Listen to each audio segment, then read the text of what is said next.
زه و اته ورځې د دې په قراول کې ودرېږه زارۍ کوه، حتی هغه قراول باندې موږ نه پرېښولو. په پاکستان باندې نیوکې ورته ګران تمام شوي. یو طالب عسکر د طالب مشرانو غټ ظلم نور حال په ویډیو کې وګورئ او چینل هم سبسکرایب کړئ.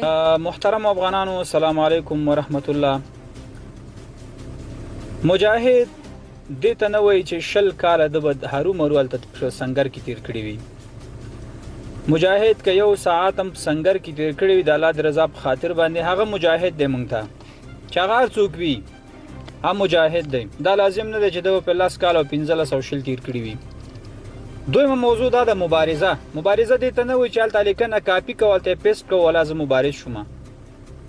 یا یو معمولي عنوان ناوخله ولیکو به زه مبارز شوم. مبارزه هغه مبارزه د ځینې چې د خپل سر په قیمت باندې تا ته تمامیږي، سر دې پکې ځي. که چېرته ځان ته مبارز وای نه لري، داسې معمولي دي خو خبره وکړه، بیا د زه نر بولم ته د کور نه راووځه، زه خو بیا ما د ښار کې ورته ګرځم مرضي کې ورته چکرې وهم. ستا په خاطر باندې ما مبارزه کړې ده، ستا د قیادت په خاطر باندې ما مبارزه کړې، ستا د بقا په خاطر باندې ما مبارزه کړې، د دې مظلوم ولس د بقا په خاطر باندې، د ښه راتلونکي په خاطر باندې ما مبارزه کړې. افغانانو دغه 4 میاشتې کېږي زه بې وظیفه یم. دا پرده ما ګوره په امارت باندې اچولې په مشرانو باندې. زه مجاهد یم، ما ته ولې وظیفه نه راکې؟ څه قسم مشر یې ته؟ خو ما تر ننه پورې تا ته نه دي ویلې چې ما ته وظیفه راکړه. زه د وظیفې شوقیم هم نه یم. خو نن چې زما یو ملګري ته، یو دوست ته، یا زما ساتونکي ته لاس راچی او هغه ما نه 3 ورځې ته په تشناب کې اچی، 3 ورځې دې بندي کړي، هغه 8 کاله په بګرام کې تیر کړي، چې زه بیا ورشم هغه په تشناب کې تا چولی چې ما ویني بغاري وي په ژړا شي چې وروره ای مجاهد، زه خو مجاهد یم، ولې دلته اچولی یم؟ بیا هغو ته وایم چې څه جرم یې کړی، څه شی کړي دي. ولا بس مونږ مشکوک یم. مشکوک خو زه په تا باندې یم، ته مشکوک یم. دا خو مشکوک، دا خو استخبارات نشو چې ته زه مشکوک یم. بخښنې وغوښتلې پرېم خل هغه کومه اسلحه موټر چې ورسره و داسې رانه قید کړو، دلته لاړ شه عریضه وکړه، هلته عریضه وکړې. دا اواز ما نه اوچته و، د دې مبارزې نه ما لاس نه اخیستلو. زه و 8 ورځې د دې په قراول کې ودرېږه زارۍ کوه، حتی هغه قراول باندې موږ نه پرېښولو. څه چې نظام دو ګټلی دی، د اندو دی او اندو ګټلی دی. زه مجبوره شوم، مکلف شوم، نور یو طرف ته زموږ غږ چا نه اورېدو. خط راوړه، د غټو غټو خلکو نه مې ورته خط راوړلو. بیا هم وروره جانه استخبارات یم.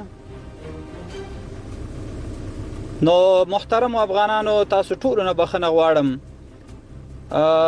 کومه غلطي، کومه اشتباه چې ما نه شوي وي، تاسو پرې خفه شوي یئ، ما ته بخښنه وکړئ. زه د امیر المؤمنین دفتر ته، همداوس د شکایتو دفتر ته روان یم. نو ما ته زنګ راغلی دی. انشاءالله تر هغې مې چې خپل حق نه وي غوښتی مبارزه نه کوم، او زه به انشاءالله خپل حق غواړم تر څو د بل مجاهد حق ضایع نه شي. زه پروا نه کې ما خواستم دا خپل سر لیلام کړی دی. دا زموږ نظام دی، دا د مجاهدینو نظام دی. دا د هر چا نظام نه دی چې په مجاهد باندې پټکي وکړي، مجاهد په قراول کې نه پرېږدي.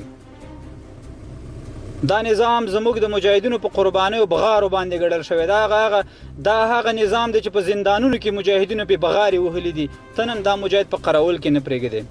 زه رسما نن په تا باندې شکایت کوم د امیر المؤمنین دفتر کې. که ده هم غږ وانه اورېدو، بالکل نه کوم مبارزه، چاته وکم مبارزه. نو د ټولو افغانانو نه بیا هم بخښنه غواړم. دا به زما آخري ویډیو وي، تر هغې پورې چې ما ته خپل حق نه وي راکړل شوی. زه نور نه راځم. سلام علیکم ورحمت الله. یاد دې وي چې عبدالبصیر شیرزاد تل د پاکستان پر ضد څرګندونې کوي. درنو کتونکو، تاسو په دې اړه څه نظر لرئ؟ خپل نظر مو راسره کمنټ کې ولیکئ او چینل هم سبسکرایب کړئ.